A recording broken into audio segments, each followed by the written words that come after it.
gamitin ang konsepto ng Dotuko o Moral Education ng Japan bilang bahagi ng programang Clean Schools, Clean Communities upang matugunan ang problema sa littering.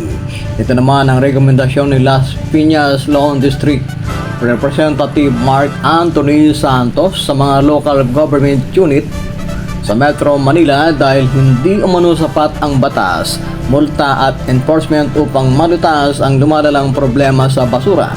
Kailangang turuan ng mga bata at kabataan ang disiplina, pananagutan, kalinisan, paggalang sa kapwa at kapaligiran.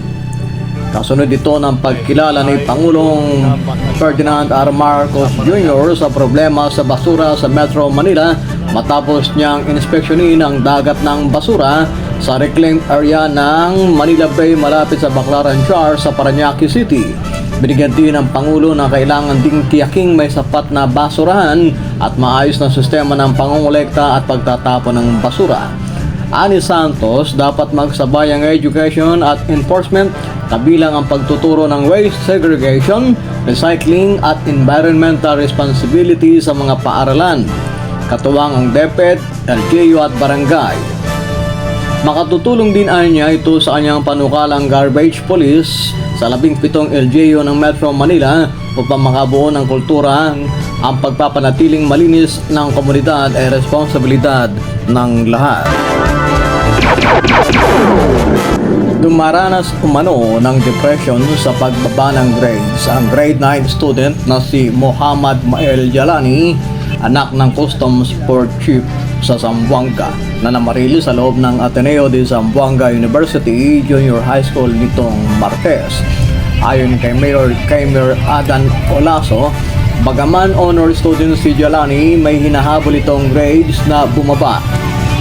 Batay sa investigasyon, may dalang rifle at pistol ang suspect. Una niyang binaril ang guro, ngunit sumablay.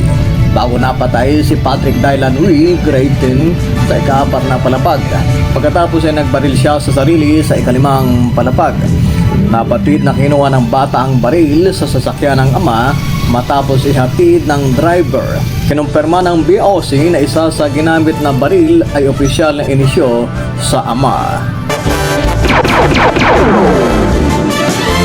Mapila si Interior and Local Government Secretary John Vic Remulla sa Kongreso na ipawalang bisa ang Republic Act No.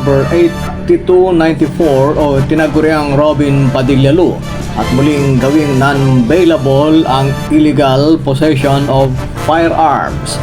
Sa press conference sa Camp Crame, sinabi ni Remulla na nakadagdag umano sa pagtaas ng krimen ang pagiging bailable ng possession of lost firearms, kaya naman nais niyang maibalik ito sa non-bailable offense.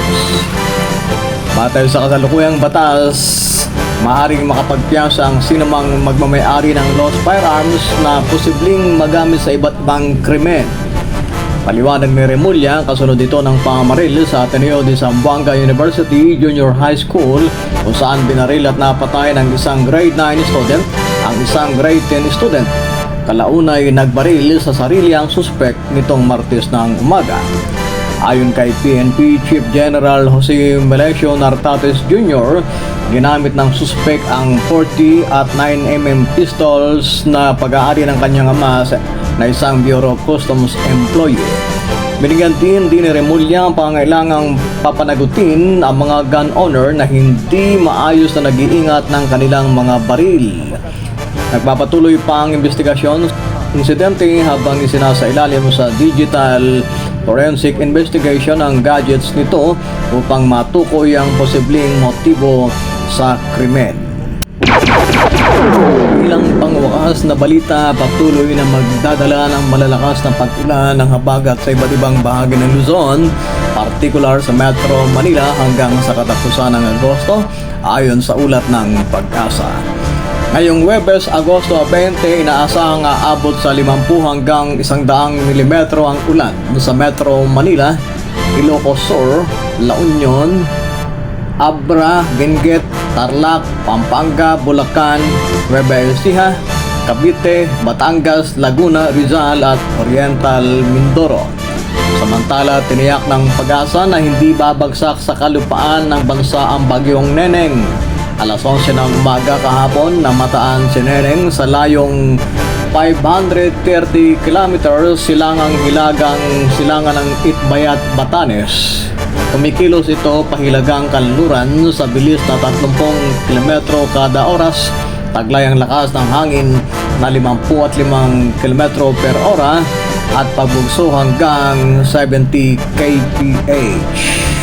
Inaasahang kikilos si Neneng sa direksyong Hilagang Kanluran at lalapit sa northern coast ng Taiwan ngayong hapon o gabi ng Huwebes, Agosto 20. Mananatili ang sentro nito sa Philippine Sea sa buong forecast period. Sa susunod na 36 na oras, inaasahang mananatili itong tropical depression bago humina malapit sa Taiwan sa umaga ng Biyernes, Agosto 21. Alas 8 ng gabi ngayong Huwebes, inaasahang nasa 515 kilometers ilaga ng Itbayat at ulabas na ng Philippine Area of Responsibility si Neneng.